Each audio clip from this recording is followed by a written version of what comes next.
అంటే ఇది హైడ్రా మనకి హైడ్రా లాంటి వ్యవస్థ ఇప్పుడు ఒకటి prevention is better then cure కదండి. అని ప్రతిసారి ఏం చేస్తాం మనం, వైలేషన్స్ జరిగే వరకు మనందరం వెయిట్ చేసేది. మనందరికీ నేను మాట్లాడినప్పుడు కూడా బ్లైండ్గా వైసీపీ చేసేసిందో లేదా వీళ్ళు చేసి మేమే మాట్లాడలా. అట్లీస్ట్ మీరు వచ్చి కరెక్ట్ చేయాలి కదా. మేమనేది గత 20-30 సంవత్సరాలుగా మీరు చాలా సక్సెస్ఫుల్ ప్రభుత్వాలు. ఇప్పుడు నేను ఎవరో ఒక ఎక్స్ వచ్చి ఒక వైలేట్ చేస్తాడు, ఇంకొక వై వచ్చి ఇంకో వైలేట్ చేసుకుంటే, ఇట్లాగా ఒక 10,000 మంది వచ్చి ఒక వైలేషన్ జరిగితే బుడమేరు పరివాహక ప్రాంతం అంతా ఇల్లు కట్టేశారు. అది బేసిక్గా పంచాయతీలకు రెస్పాన్సిబిలిటీ ఉంది, మున్సిపాలిటీలకు రెస్పాన్సిబిలిటీ ఉంది, సంబంధిత అధికార యంత్రాంగానికి రెస్పాన్సిబిలిటీ ఉంది. ఈ రోజున మనకి ఈ హైడ్రా లాంటిది వచ్చి కొట్టేయచ్చమని అసలు కొట్టక ముందు ఉదాహరణకు నేను హైదరాబాద్లో చూసేవాడిని, అది హైదరాబాద్లో చూస్తున్నా నాకు అనిపించింది నదీ మన పరివాహక ప్రాంతాలు కదా, చెరువు ప్రాంతాలు కదా, ఇల్లు కట్టేస్తున్నారు ఏంటి, ఇది ఇబ్బంది అవుతా అనుకున్నాం. మేము కట్టేసాం, ఇల్లు కట్టేసాం, బిల్డింగ్లు కట్టేశారు. అంటే మీరు డ్యామేజ్ జరుగుతున్నప్పుడు అందరూ కామ్గా, డ్యామేజ్ జరిగింది అన్ని కట్టేసిన తర్వాత నేను నిన్న మాట్లాడింది అందుకే it will become a social issue అని చెప్పాను. చాలామంది ఆర్థిక పరిస్థితులు చిన్న భిన్నం అయిపోతాయి. అలాంటి వాళ్ళకి ఏం చెప్పాలి ముందే, ఇది చాలా స్ట్రిక్ట్ గైడ్లైన్స్. అందుకనే bureaucracy should be extremely alert and powerful. వాళ్ళ బాధ్యత వాళ్ళు నిర్వర్తించాలి. అందుకని ఇప్పుడు రేవంత్ రెడ్డి గారు ముఖ్యమంత్రి వచ్చి ఇప్పుడు ఏమంటారు, కొట్టేస్తూ ఉంటారు. ఆయన చేస్తున్న రైటే, మనం కూడా చెయ్యాలంటే అది కూర్చోబెట్టి అది ఎలాంటి ఇష్యూస్ ఉంటాయో తెలియదు. So lot of social issues, lot of social tensions ఉంటాయి దీనికి.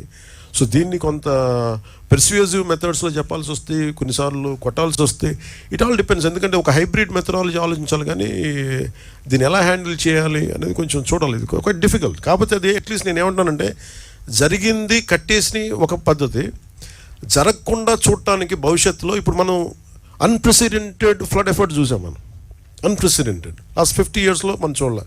ఇంకొన్ని డేటా ప్రకారం 200 yearsలో కూడా కొన్ని ఈ ఏరియాలో చూడలేదని రికార్డ్స్లో ఉన్నాయి, ఇందాక పొద్దున్న చూస్తూ ఉంటాయి. So for example let us take 50 years record. ఈ 50 సంవత్సరాలు ఇంత అబ్నార్మల్ మనకి ఇలాంటి ఫ్లడ్ సిచ్యువేషన్ రాలా.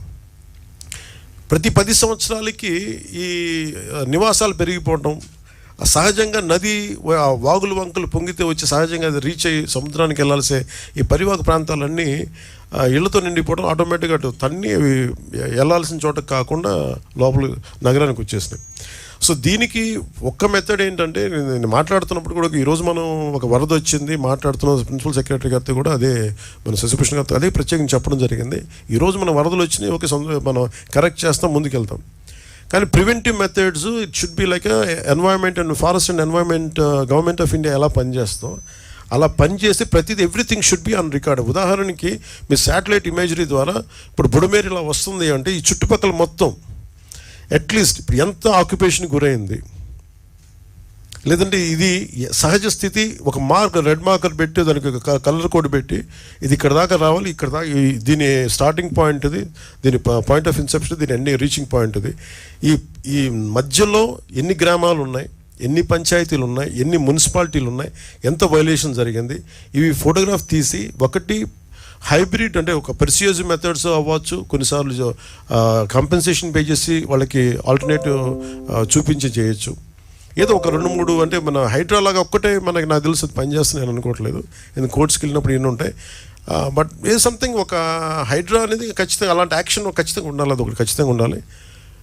చాలామంది మనకి చూస్తే చెరువులు ఆక్యుపై చేశారు, చాలామంది నాయకులు ఆక్యుపై చేశారు. అవి ఎలా కొట్టాలి, వాళ్ళకి కూర్చోబెడితే ఎవ్రీవన్ ఈజ్ పవర్ఫుల్ ఆ ఏరియాల్లో.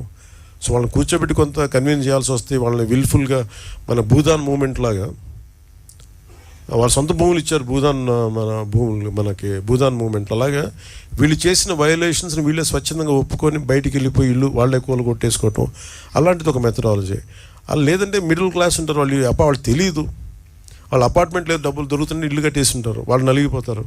సో వాళ్ళకి ఏం చేయాలి, ఇట్లాగే చాలామందిని ఒక హ్యూమనిటేరియన్ ఆస్పెక్ట్ కూడా దీంట్లో చూడాలి. చాలామంది వాళ్ళ రిటైర్మెంట్ డబ్బులన్నీ పెట్టి వచ్చిన అపార్ట్మెంట్ కొనుక్కుంటారు. సో అట్లాగా ఈ నదీ పరివాహక ప్రాంతాలంటే మొన్న నేను ఉదాహరణకి ఒక చిన్న వైలేషన్ జరిగింది. ఫారెస్ట్ డిపార్ట్మెంటు అటవీ శాఖ పరిధిలో ఉండే అడవిలో ఒక చిన్నపాటి వైలేషన్ జరిగితే ఎంత క్లియర్ కట్గా ఉంది అంటే, 4 రోజుల ముందు లేని కట్టడం ఇప్పుడు వచ్చేసింది అనేది చాలా క్లియర్ కట్గా శాటిలైట్ ఇమేజరీ తోటి చాలా చూపించారు. అలాంటిది మనకు మెథడాలజీ ఉంది. కర్ణాటకకి వెళ్ళినా ఈవెన్ ఒక చెట్టు పడిపోతే తేడా తెలిసిపోద్ది.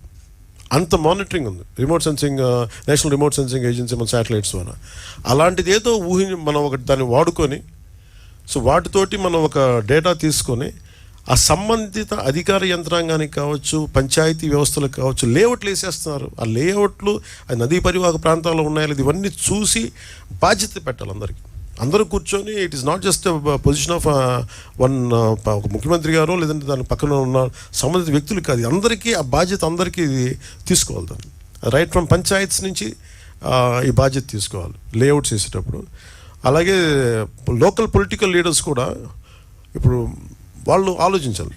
ఇలాంటి ఇల్లుని మనం ఎంకరేజ్ చేస్తే భవిష్యత్తులో మనకి ఏం జరగబోద్దు అనేది అందరూ తీసుకొని అధికార యంత్రాంగాన్ని భయపెట్టేసిన తర్వాత ఎవరికాళ్ళు ఒక ఏమంటుందని దాని కైండ్ ఆఫ్ మజిల్ పవర్ తోటి నెట్టుకొని వెళ్ళిపోతే వచ్చిన సమస్యలు ఇవన్నీ. అలాంటివి చేయాలంటే we have to empower bureaucracy, we have to tell them it is their right to why they should stop it. వాళ్ళకి ఎందుకు కట్టకూడదు అనేది మనం ఎంపవర్ చెయ్యి. పొలిటికల్ లీడర్షిప్ వాళ్ళకి అండగా నిలబడకపోతే మటుకు ఇలాంటి వైలేషన్స్ మేము ఒక 10 years తర్వాత, ఒక 15 years తర్వాత, 20 years తర్వాత ఇంకో ప్రభుత్వం వచ్చినా కానీ ఉదాహరణకి రాదనుకోండి, బట్ చెప్తున్నాను, మనిషి ఆశావాది కదా. సో వాళ్ళకు కూడా ఇబ్బంది, అంటే మాకు కూడా భవిష్యత్తులో అందుకే ఇప్పుడు నేను కరెక్ట్ చేయాలనేది మేము చాలా మా నిబద్ధతతో అనుకుంటున్నాం. సో అందుకని ఎలా చేయాలనేది మీకు తెలియజేస్తాం. మనం అందరం ఇన్ఫర్మేషన్ షేరింగ్ చేసుకుంటాం ఖచ్చితంగా మీతోటి.